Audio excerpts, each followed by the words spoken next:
Hello, everybody, and welcome to the fourth installment of the Castle Bookshop podcast. Once again, thank you very much for all your positive comments, feedbacks, people getting in touch to say that they enjoyed the podcast. It's hugely appreciative, and it does mean a lot to us, so thank you very much. This evening, I'm delighted to welcome, without doubt, our most high-profile guest to date. He's very well known throughout the Irish society, I suppose, at this stage. Professor Luke ONeill from Trinity College is here to discuss his book, Never Mind the, and I'm going to start with Never Mind the B, and we get into what we can call it in a moment's time. So you're very welcome, and thank you very much for joining us. It's great to have you. Not at all, David. Delighted to be here. Great to have a chat about my favorite book, which is my own one. Yeah. So I can't, but I have to start with the title of the book. So throughout, it was a huge seller for us at Christmas time, and why wouldn't it be? It's extremely well written and very enjoyable. But a lot of people were ringing up very tentatively saying, can we have the book? It's Never Mind the B, or it's by Luke ONeill. So I'm just going to embrace it now. The book is called Never Mind the Bollocks. It's not written bollocks on the book, but I think it's pretty clear that that's what's intended for it. And the book does kind of lean towards that. Yeah. So I guess you've written a couple of books, Humanology and the Great Irish Science Book for Children. What took you to write a book like this, if you don't mind me asking? Yeah. Well, you could pronounce it bollocks, David, the way the asterisks are. You can say, never mind, you probably have to talk about farming. Well, Gail had asked me, the publisher, they'd asked me to do Humanology. That was 2017, I think. And really, that was on the back of my Pat Kenny slot. So Sarah Liddy, who's a commissioning editor in Gail, said, "Oh, do you fancy doing a book based on your radio stuff?" And I said no initially, to be honest, because I'm very busy and I hadn't done that before. I've written lots of science stuff, obviously. I'd never written a book for the general audience, shall we say. And then Humanology went well. I enjoyed writing it, and it had reasonable sales. And then she said to me, "Let's do a kids' book." That was the next one, and that was because there was a gap in the market. She said there were lots of science books for kids, obviously, but not an Irish one. So that was the next one, And then she just said, "Do you want to do another one?" And I said, "Oh, good Lord, maybe I'm done with this because it is time consuming, And then she said, "Oh, look, just pick topics you're really interested in, and then we'll work it up in some way." And the initial idea was it was just a book that would have been, the working title was Science is Great. That was the kind of the working title that we had for a while, And then I realized it was last Christmas, 12 months, I had a burst of inspiration on a walk one day. I said, what about Never Mind the Bollocks? There's the science. That captures exactly what the book is about. Very much so, yeah. I am an old punk, I remember vividly when the album, in case people don't know, there was a Sex Pistols had an album, I Never Mind the Bollocks. And I vividly remember that as a teenager. So, and that title might grab people, And then I was delighted. I didn't think they'd go with it because it is a bit slightly controversial. But when they said yes, I said fantastic. And the colors on the cover are just like the Sex Pistols album. Which is I show it here. It's an absolutely brilliant cover. I know one says you should never judge a book by its cover, but invariably people do, and I know that from the shop. I tell you, this book cover really does jump out. It's brilliant. It's really, really good. I think the book sold largely because of the title, David, I bet you apart. And obviously the COVID thing, people know me more, but I think the title had a big effect on sales, I bet you. Well, I suppose we can get into the COVID thing and your profile on the back of it, but I suppose to talk about the book and maybe why it sold so well.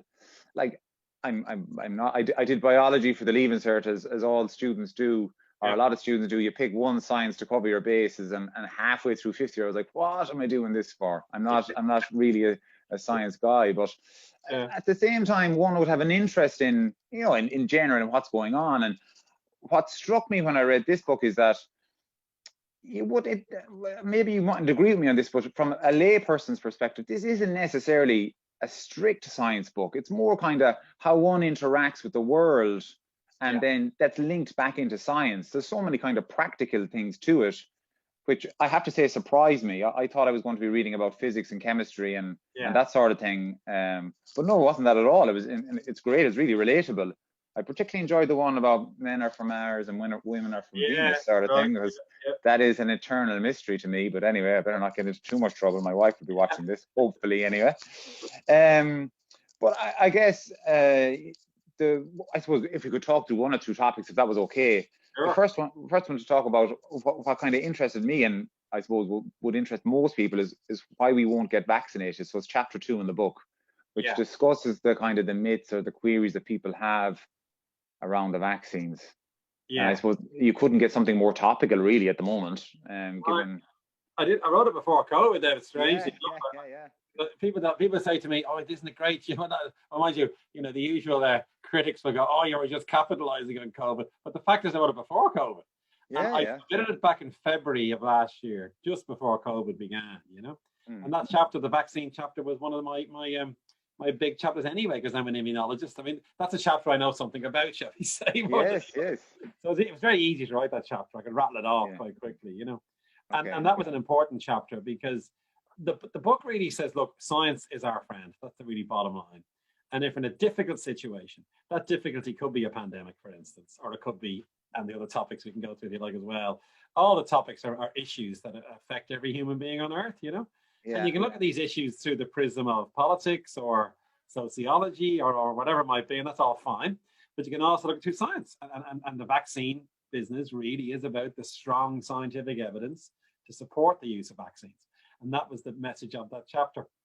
And then, of course, I give a bit of history, how they were discovered, and I talk a lot about anti-vaxxers there as well, and all those issues come into that chapter, And I think, and you're right, David, I mean, that chapter probably is a big one that's resonated usually with people because of the times we live in.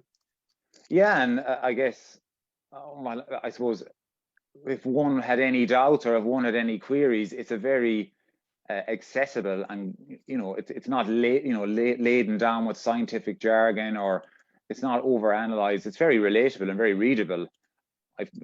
As I said, I'm not really I wouldn't have any knowledge of science at all, but I found it very interesting and very readable. I have to say I did enjoy it.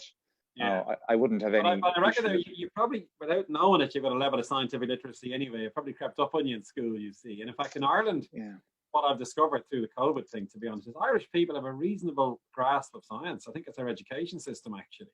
Okay. Like, everybody does science up to junior cert, and that's actually a good grounding, Yeah. And remember, the opening part of the book, the intro, is what science does, actually. It describes science as a thing, I go into like correlation, causation, that kind of axis, which often gets people, but it's science is actually trying to correlate something with something else and then finding evidence for it. That's what science, and the evidence is there, and you can't argue with the evidence.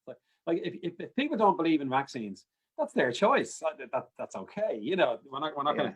We're not going to lock them up for that, because it's people's opinion. We're in a civil society. But the fact is, if you're reasonable and you know how science works, you can't deny vaccines. You can't. It's just the scientific facts are there. Yeah. And that's the essence of the book. Every chapter is like that, really. Yeah, it's brilliant. I have to say it's brilliant. Another one I really enjoyed was the one on what causes people to go into jail, or why aren't you in jail, is the title of the book. And I know you mentioned you can look at certain problems or certain topics through politics or sociology or whatever it is, and science is another way to look at things. But I think that chapter in particular, maybe it's the way my mind works, but I found myself looking at it through what you were presenting, and then trying to think of kind of other topics and how they're linked in. So how politics would affect it, and how people's education and so forth. So it does kind of draw the reader into other thoughts kind of automatically, I think, which is a huge plus for me in a book anyway. Kind of it allows you to daydream a small bit. Right.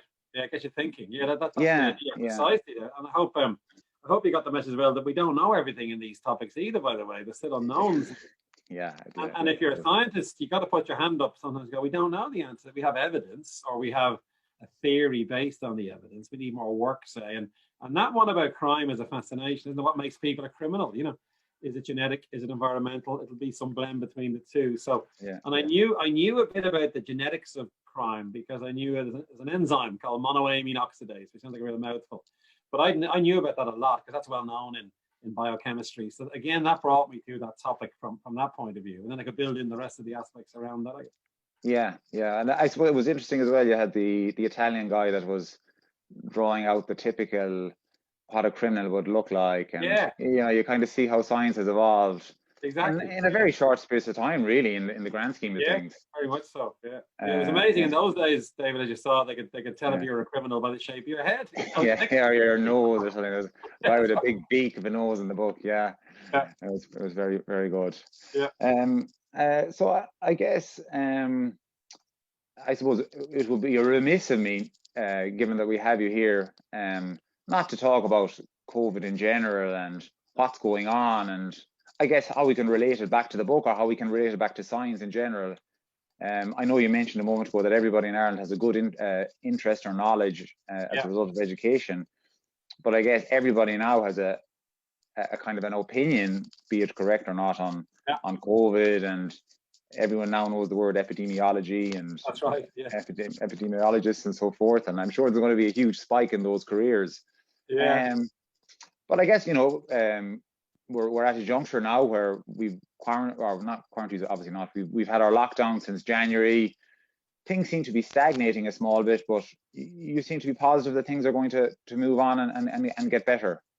Well, we have to learn to live with it, David. I mean, we're not going to get rid of it, remember. I mean, it's going to be around for years, this virus. It'll join other viruses. We're already afflicted with viruses that cause colds and flus anyway. It's another virus that will infect us. And, it's not a case of we're going to put the lights on again and everything's back to the way it was necessarily, But obviously I work on it. It's my own area of research is the inflammatory process, and that relates to COVID. So I'm watching the science every day, So I'm very happy to talk about it to anybody who asks me, because it's my thing. Like, my other big passion is the Beatles. I could talk about them as well if you like. It's not that different, in a sense, because I'm very enthusiastic about both of them. But just the spectacular performance of these vaccines is remarkable. The data we get every day gets stronger and stronger. That gives us massive hope, you see, because the only real way out is vaccination. But what you will see lots of people in the media going, "Oh, we're not quite there yet. There's a plateau in the case numbers." We'll have to learn to live with it.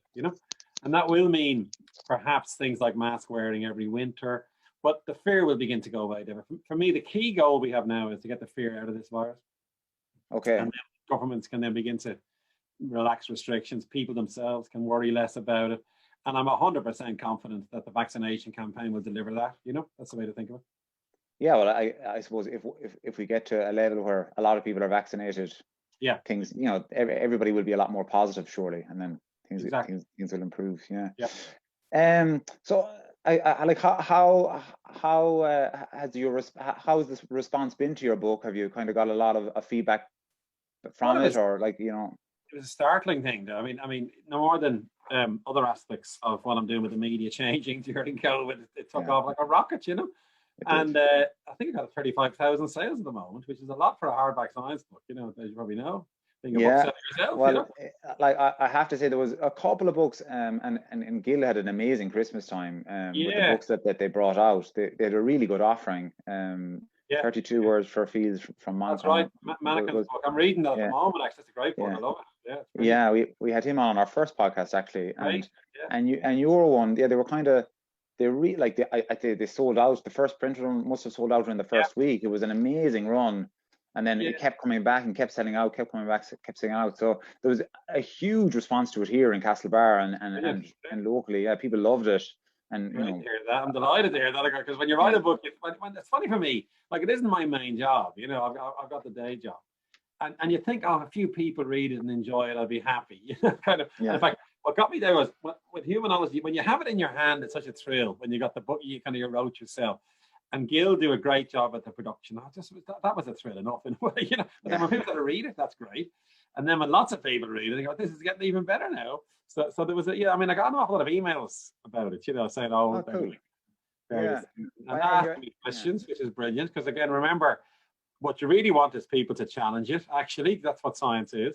Science is always about trying to push it, the envelope on things and ask questions. And I've had a fair bit of dialogue with people over certain chapters, which is great, So it's just been a marvelous experience there, to be honest, because, as I said, I think during COVID as well, it's given people a bit of comfort, because it says science is as I say, science is a great thing.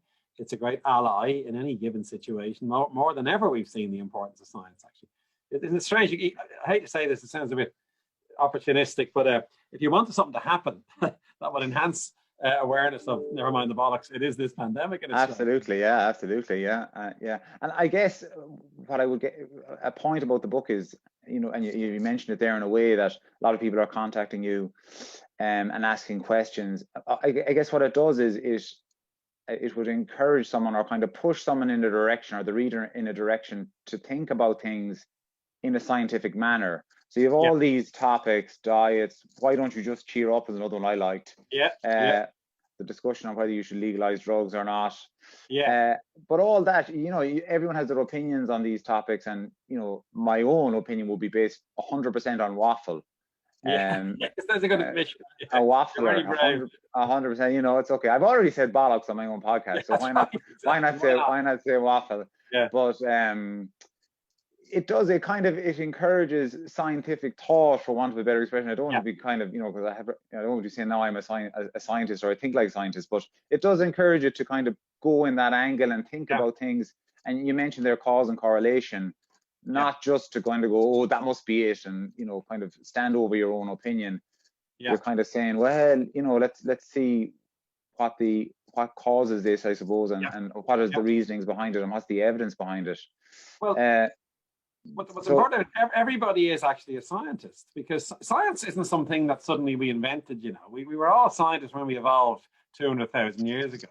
Because all of science is about observation, really, you know. And then it's about coming up with an idea, and then getting things to support your idea. That applies to all our lives, doesn't it, in a way? You know, so there's nothing funny about science, nothing unusual about science. I think we're all built to think. Our brains are built to think scientifically. Actually, you would define science as trying to solve a problem, right? Coming up with an idea to try to solve the problem, and then getting data that supports the idea, and then you've solved the problem in a sense, you know. And in everyday life, we're doing it. Every time you make a decision, you know, I'm gonna put my seatbelt on. That's a scientific decision in a way, you know, because you know the evidence is seatbelts stop people dying, hence you click the seatbelt on, that kind of thing, you know. So I think that's an important point to make, and people should never be put off. I think people are put off science because the jargon can kill you. And it's like a new, you know? And as I said, that's what really surprised me about this book, that there's very little jargon, if any, in it, and it's not overly it's not technical at all. It's very much for the layperson. It's great. Maybe we could discuss one more topic in the book. I mentioned it already. I was interested maybe to broach it with you a little bit. Is the why shouldn't drugs be legal chapter? I guess it's such a controversial, high profile, maybe risky sort of a topic, you know, to say drugs should be legal or drugs shouldn't be legal. I know you mooted the point in Portugal where they've kind of had, they're not quite illegal, but they're not legal either, you know, that kind of way.